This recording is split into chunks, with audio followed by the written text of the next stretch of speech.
team is X marks the spot, and our safety team's commitment is that we'll ensure our team members and customer safety at all times. I'm going to pass it down to my QCC lead, Daniel. Hello everybody. We give you a little bit of background on how we first started our QCC. The first thing we did was utilize our FMDS course. We went into our productivity and saw our run versus sold gap. Our run versus sold gap is we process 580 vehicles to our line, but we're only selling 500. So we have a big gap of 80 vehicles. And as a team, we asked, why is that gap there? So as a team, we gathered together and thought of different themes to select for our areas that contribute to this, which is wax time, full time, our 100% lot being full, and paint vehicles lining off here at our water area over here. But we chose our sales line out, as you can see right here, and scored the highest. By getting some information gathered by our team members, we went to our sales tally sheet. It's filled out, red and white shifts, both shifts, every quarter, and it gave us our top 4 issues on our area. Then our plan phase, clarify the problem. Our ultimate goal is to ensure the team members have the correct training and tools to be successful in their process. Ideally, we should be at 0. Currently, from January through October, we have, in 2018, we have 887 vehicles lining off here. That brings us a gap of 887 vehicles lining off on our sales line. We're in our plan phase still, breaking down the problem. Like I said, we had 887 vehicles lining off. The top 4 issues were battery voltage failures. We had 90 vehicles lined off for that issue. J324 is an airbag diagnostic code. We had 36 vehicles lined off for that. And then we had 224 vehicles lined off for our steering wheel scratches. But we have 537 vehicles lined off for our horn pad cross threads. We broke that down between red shift and white shift.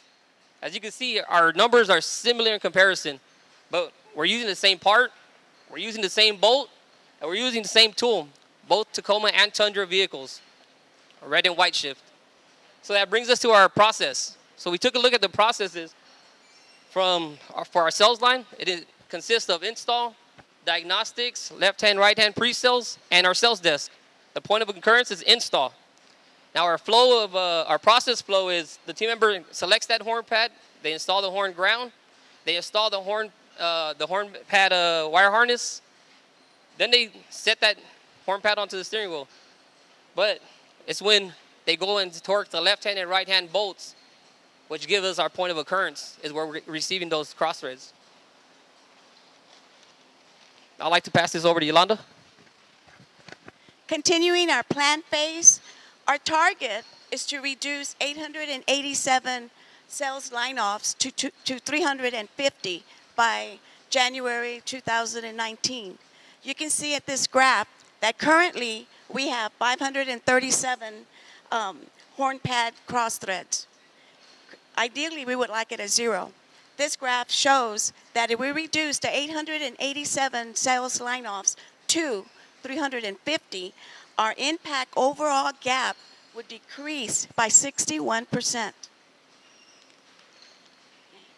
Our root cause analysis, we have machine, we have material, we have man, and we have method. Machine, there's no change. Material, team member cross-threading bolt. Why? The bolt we use cannot be aligned at 100%. That bolt is not located at a flat surface with good visual. That bolt is located in the holding case in the steering column by the steering wheel. And in that location, you cannot align that bolt at 100%. Why? That bolt in that holding case has a lot of extra play, a lot of play. And why? Because the bit that we use cannot hold that bolt steady for installation. And for our team member, that's a point of concern. Man, team member cross-threading bolt. Why? Team member not using correct technique. Oh, what does that mean? I studied, I trained, I recited, I'm certified, and I'm actually doing that process. And team member not using correct technique. Why? Team member does not get the bolt-to-gun fundamentals. That's the bolt-to-gun fundamentals we don't. And why? because there is no gun shooting module in QI FSTC. There isn't. And that's another point of concern for the team member. Method, team member cross-threading bolt. Why? Team member cannot learn NACs. NACs, I was trained by a certified team member that's 6 feet tall. I'm 5'1" if I stretch. His physique, his eye contact, and his arm reach is different than mine. Team members cannot learn NACs. Why? The team member is trained in line with a conveyor moving at tack time. Why? Because the team member has no area off the line to train. Therefore, the team member is training in line, and therefore the team member cannot learn his unique knack. And that is the root cause. Thank you. And I'm going to hand it over to Ruben Uriales. Develop countermeasures. To capture the voice of our team members, we created a survey to allow us to take ownership of our process. Below is the survey taken by 5 different team members, but below that, we took 2 questions and 2 responses from 2 separate team members. Our first question, any suggestion on how to better train and install? Their response was, is there a way we can get a better bit to help unseat the bolt from the housing? The second question, any suggestion on what can be done to better train in the process?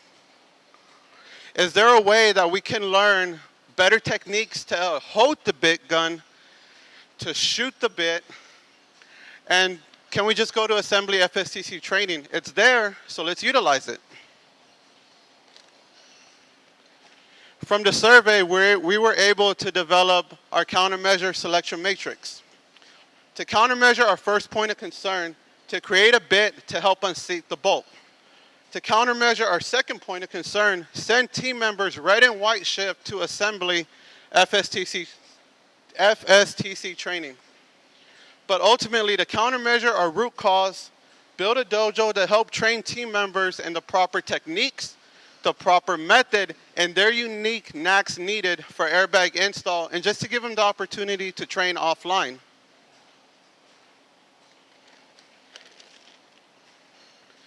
See countermeasures through.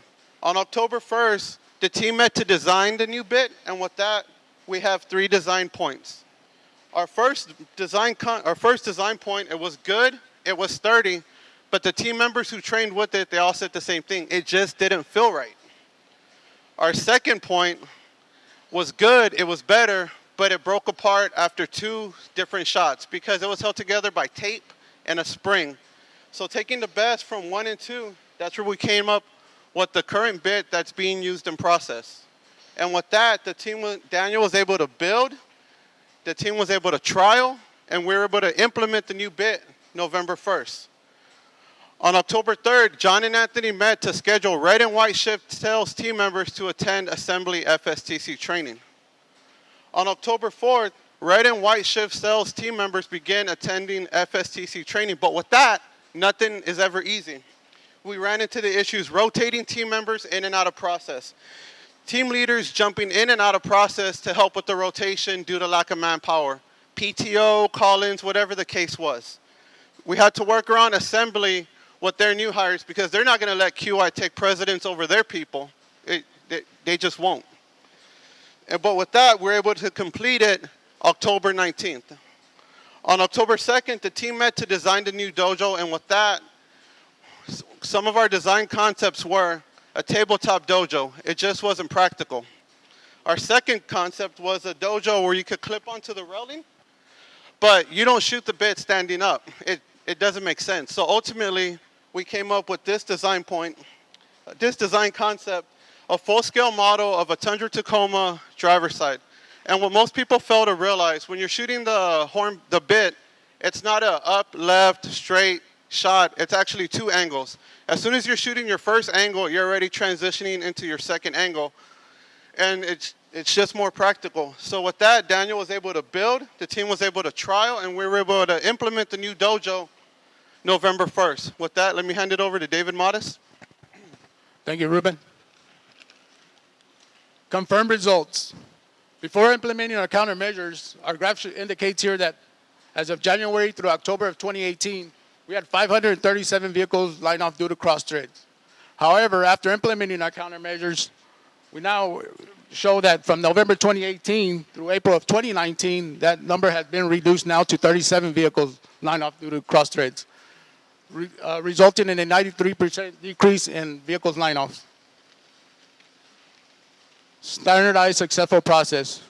To address our first point of concern, we took our newly innovative design bit, we trialed with it, we trained with it, and we finally implemented it in a process where it's currently being used. To address our second point of concern, we created this tracking sheet, and what this tracking sheet will do is track team members as we will continue to send all QI team members to Assembly FSTC training twice a year. And finally, for our root cause, to show our team members how to properly train on our dojo, we created the key point chart, and as you can see, it take them step by step on how to properly train on our dojo. Also, we created a calendar here, and what this calendar will do is it will schedule in all team members to train on our dojo once a month to keep them calibrated in our process. And with that, I'll hand it back over to Daniel. So for our reflections, as you can see right here on our graph, it's a good sign. We have downward trends on them. That improves our run versus sold gap, as we mentioned in our first page. It reduces our costs by reducing the amount of overtime impacted to our team members having to rerun all of these vehicles.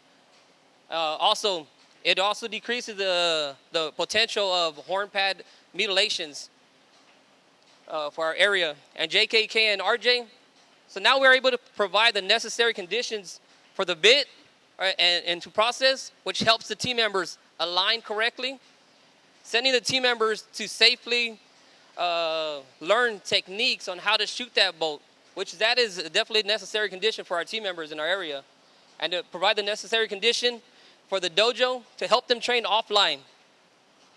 And with that, this whole QCC was driven by our team members and our team right here.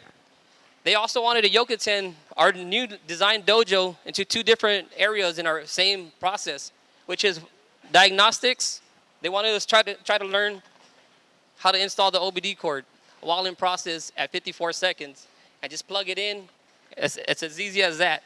Also, another process that they want to implement was putting the hole covers on. It's one of the struggle points that new team members have in our area, Water League diagnostics.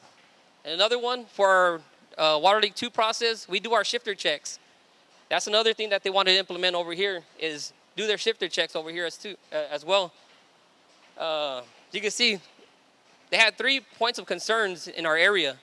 We were able to, one of our struggle points was trying to figure out each one, and breaking down the problem was the hardest part of this whole QCC because it affected in 3 different areas. Now I'd like to pass this over to Yolanda for reflect. Oh, I'm sorry. QCC level assessment. We were at a mid-zone D because this is a lot of their first time being involved in the QCC and learning how to break down the problem and seeing the struggles of how to break down on the QCC. Now I say we're at a zone, mid-zone B.